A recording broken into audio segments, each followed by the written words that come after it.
action bio na ye bra Ghana man for me so kotenze na osede ye da eni sude ye Ghana fo ezi ye the chairman say nyina mo da sana Ghana fo so ye wonyam wa ye wazo ye ni chi obi ye na tete obi nti no tenumi na menda mo akwa na sabba enye asawon koten na ye de saw ye te enwom ze fa adwen ye te enwom ye zuto anaman ye te enwom ye ze kakan no ho na ye te enwom na ye za abobo he no ho nta enwom ze oyaze bia no hia empa de ye Ghana fo nta enwom ze wa hodo na enwom biara so na za oye nti no ye gina Ghana man ti mu ize oye nana the fantidol ena miz entertainment no mizer bro sonko wo fie honom na zo tingi de ade pay mo sorry no za miz maso te no miz maso to fo te no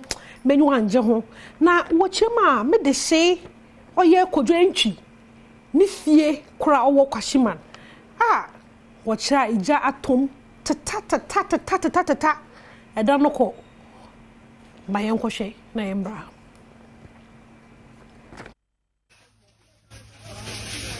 Let's advance in bed. I need you boys alive. Advance in bed.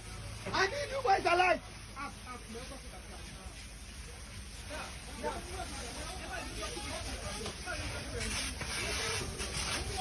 Well done, boys. Well done. Well done. Well done.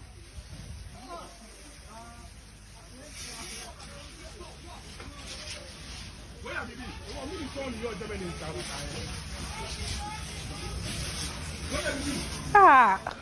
are Musafim. Oyare wholesome papa sika o. Sika de pe yezan. And sika gone down the drain. Nana, what's in the mukroman? Yes, a profono, yes, a far from Fantano. Near that woe. Into no bosom the malazam mamati. So gone down the drain. For dictionary na hwhwem na oyare wholesome to kodwanchi kafra ai kose na hima se de kose na easy oya homtew na oya tete kakra ye bompe do botum na wasa situation kakra za mahe na mayefri hono me na yankwohwa letafo no so na makala tafa na mechirem de yenwurom wo Nigeria ho awre wholesome yenya no oye weekendi yanta asam papa ye wo fia na yenya nante de oye John Okafo za dodo na afra no Mr. Ibu no waza to oboko na enye mo story na nyen zo tingi de video bi abada social media na o chirem de ansan papa no lobo wu no oda rude boy ase na rude boy oye one of P Square ntafo no wo mo kwar ono wasan wo te wo mo no okosanizin ye no rude boy na ozo bonyom na ochema abrantie no so wankwoto no heaven na la kwankro do a ozo abrantie no bokọ heaven no ozo no bokọ nti no no okay no wanche no wi hwe video no kakra nyimpa bra nara no te nyimpa osha hene chawo no nara no onyim no mudru nti no nyame mfani kransie na mpo no ode de da se bebre nti no biara obo Mr. Ibu biara no da we bom pe ma na we ken sika mu afa we ken support afa biara no nyame insure bebre na nyame ebro so ya kaka pen krabia yi oyare ho sampaz mo ma Nigeria ti no we ye nnuano mi eze ye ba mo ne ya akọ na ye da esi honom na ya san ha befie na before ye be befie no maami esoro ne pe hu na me nya ofan mama kan for 3p garlic mixture mo wate 3p garlic mixture the 100% garlic extract garlic papa no was a haban kakra was a one na was a ye or ye kama papa say sir na so hu na me nya ofan a nya bi no ma bibia be de zin baba double call nti no minimum problem no morte and the person we fu na de she aye kesa ko hospital was check in no imbalance mami here 3p garlic mixture na is a young one fancy p work for no na was aba so won no what say wa asma zihia nyina e 3p garlic mixture so stress nso na ma zihia nyinara e 3p garlic mixture mo mbo wona ma no nto ho dem bro ba ya ihia wona ebotum na afro ho na enyi wona ezinkita huzi e be frɛ p-wac natural health fo no e be frɛ wo 0248 928 824 another be from 0201 000 021 Freppy Work Natural Health for na kekeji with 3p garlic mixture na tapo da na hima and pay metapo na say ye ba Ghana za no mami oye weekend ye aworo kodu wo krom ha dey mami o so when you answer o ka kire hey aworo ne nya aworo de fom ba be catch the Nigeria nyom to nyi Moses Bliss oba krom ha dey ba fire Mary Wiseborn na sisi anu you can say mama no Mrs. Mary Bliss na Mrs. Mary Bliss na wede na ze kura na nkofu bebre worka ho asami de raba no oye makeup ya wo ye ne ganganwi mami wanya bi ne makeup no the foam kulem de nsu into no na nkofu bi said ah no you didn't na makeup wine light de mom no ho ye fe bi no biara che na adwene fo ho biara won ma we jale perfume no so no waji fam na zotin de raba no sa no why video bi da wa na or kasa for makeup ho de makeup no lompo no onye product bi na ozi enanyim chema na makeup bi kura no wo friend Jezebel no so hwehwe konkon no ma Jezebel so ze na nkonye zin papa so na wo to makeup do into no on kai da na me tumbre na minyim bebe mu tumbre ni feel into no ma yenkete marry na some okay. I don't think makeup is bad. I think it's bad when you make it an idol. I think that's when it's a bad thing, when you make it something that is like your all in all. I don't think makeup is demonic for me anyway, but in saying that, there are some makeup brands and palettes that I stay away from. One, because I believe that names carry power. Like when you look at the Bible, when they name somebody something is important. I brought an eyeshadow palette. There was one color called Jezebel. I said, oh, the who? I said, listen, I will not use it again. And you know, there were other palettes called things like lust and seduction. I said, we not do this today.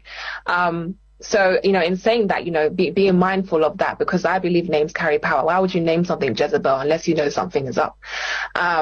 But equally, you know, there are women of God who wear makeup and are moving in the power of God and their ministry is impacting people. So I don't think makeup is bad. I think it's bad when you make it an idol. I think that's when it's a bad thing, when you make it something that is like your all in all, something that is even more valuable to you than God, like you are addicted to it, then that's when I guess the issue comes. I guess it's more about how you interact with makeup than actually how the makeup itself, because one person, they could wear makeup nothing, but for you, you know that when you wear it, it makes you very vain, it makes you very proud. Mary Bliss, Mrs. Mary Bliss, and na yete nankano na ochema makeup no say mo obebe wenyim na ezame tonche na azebayo nti no mama yehu makeup no be bosom mfa mayen na eraba akase ye piao na so no mama mo wenyu under ho because guess no be makeup no na anya careful asa na menyo kasa wo kasa kwado ti no mama mo se dey ye bia wa wo na se ezige wa wo si ho no mo znara na ye na gisi ho na ye be firi ho ehu na ya basam ya ko ablekuma na lace ho na so no ansa na menyo beka dam ablekuma na lace asam no Kel Brands and na was about to go the CCR no ho toothpaste no why na ahodo ba asa nti no dambra etibiara say afrabo ye panino sour pearls obo sa ya white kra na wo bi wo ho no nti no Kel Brands wo chema wo Kel 360 toothpaste 360 zeno ono ebusuamu ni nyina la wo botum na wozetwetwu ho na sen imi akakra to brush ndo na mami chokodo indi etwetwu na se enyo no na epe na mpo no e wabofra bi ofie from 2 to 6 years why ye Kel Kids toothpaste ono was strawberry kakra one so na strawberry no dey mofra no ho nanyu age ho papa doko color no mpo mote inte no was strawberry asha na kakra and the kakra to brush to ani lichu ko ye kama basa amofra mo no wenyo baje ho 2 to 6 for no won fa Kel Kids toothpaste no won fa twitwu ho ne se na se mpo no awo no epeda wo se oye fita za wo fa no white na no zi here nyinara e Kel charcoal toothpaste because ono was a mint fresh mint bamboo fragrance and I was a one mpo no charcoal ho no ma no ibru no wetu na was aka ho into no de twu so ho na wo so ho why fita fefefe uzamo ma momo bo Kel fo no one number na from ho na eni woni nzigwa o was 05938092227 and na 0246865798 for Kel for no na eni woni nzigwa Kel 360 toothpaste Kel Kids toothpaste and on Kel charcoal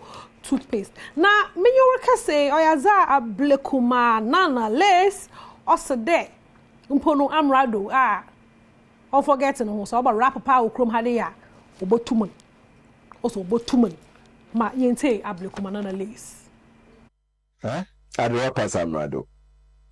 We can go in there in the studio, but then they won't say the animal something and that question and while I won't say I will break your legs. The skills will be very pin off. You should be talking. I don't say that. We'll be one last. I'm not sure. Now. Grab rap and Sakode. Yeah, Sakode rap. Which is say Penisem now using music I saw in Penisem. This is how you switch your singing. Maybe one or two singing lines. Okay. Jumper. When it title Casablanca. Jumper. Or a jumper. Obano, Ose jumper. No apostle kakra. No aba. Raja Casablanca. Yeah.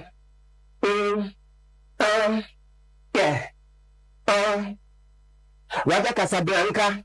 Yeah. Ofebia, Wakosha Casablanca, Raja Casablanca, yeah. Casablanca, yeah. Raja Casablanca, yeah. Casablanca, Bygone. Raja Casablanca, Obano, shape no, Owana no far,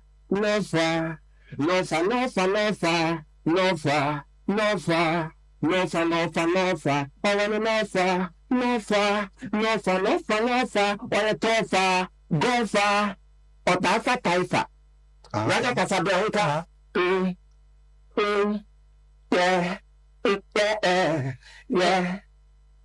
No opposite. Casablanca. Ofebia, Wakosha Casablanca. Raja Casablanca. Nana hima. Omampara na bitu pub. Ablekuma na lace.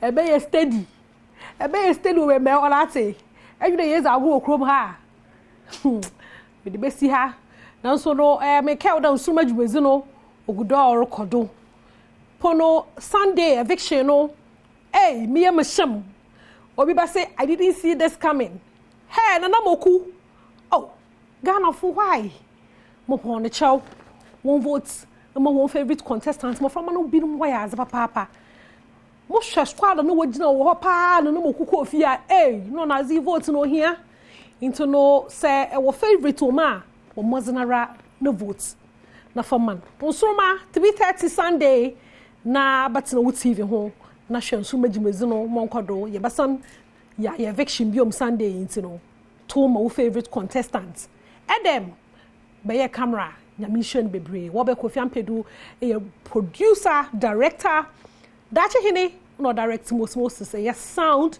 the man of Florence or chu menyim na stories na ze amampo mabe girls no bobo ano zemam na mission bebre na wo so agembra nim ye yi no medasi me de besi ha na me ya adoma ye besana ye hia tana hema ma no ato